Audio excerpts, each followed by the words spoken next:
Hi, CCE. Last Sunday, I shared a few thoughts about how God leads us, both individually but also as a church, that then flowed into some inklings and a few plans of what we might be doing in the autumn and beyond. Unfortunately, the recording was really poor quality. It's hard to listen to.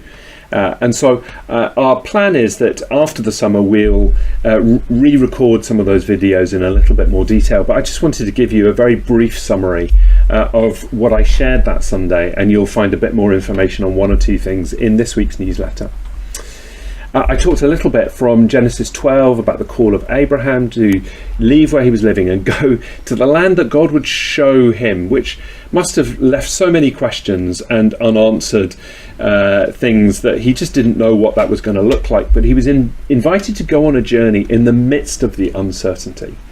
And that's, I think, so often true for us individually and for us as a church. We have these inklings and nudges and thoughts, and we're invited to trust as we take the next step.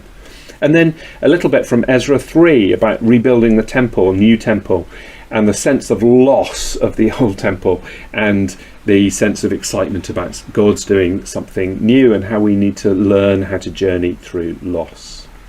And so trust and letting go are two postures that will really help us as we move forward individually and also as a church family.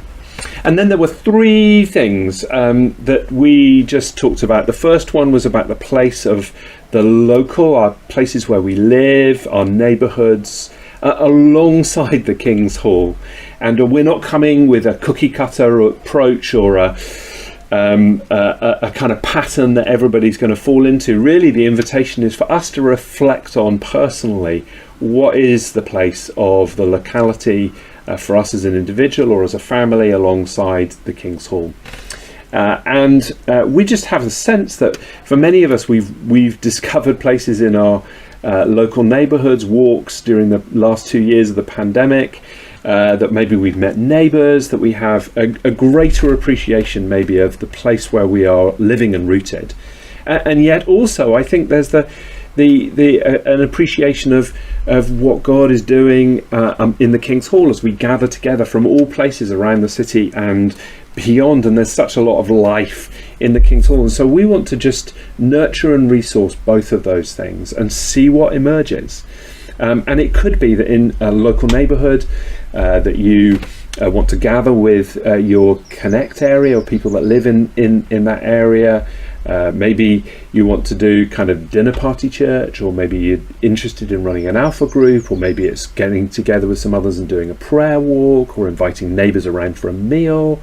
Or it could be that we see church plants or congregations emerge in local areas. So there's a whole variety of different things.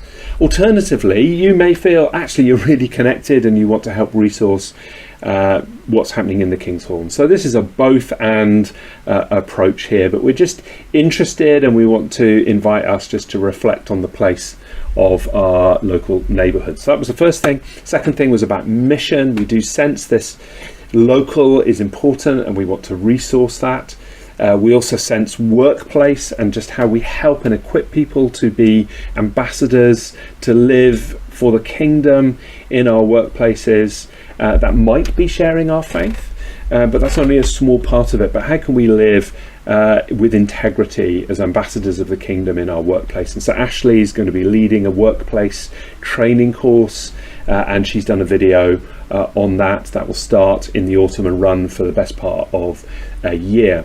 And then the final thing is that there's a number of really great initiatives that we're doing as a church, most of them based in the King's Hall, Food Bank and Prospects, working with people with learning disabilities and the youth, and a toy library. And we've got this emerging thing with new Scots and refugees and asylum seekers that Joy Heenan is taking a lead on, and that's going to continue.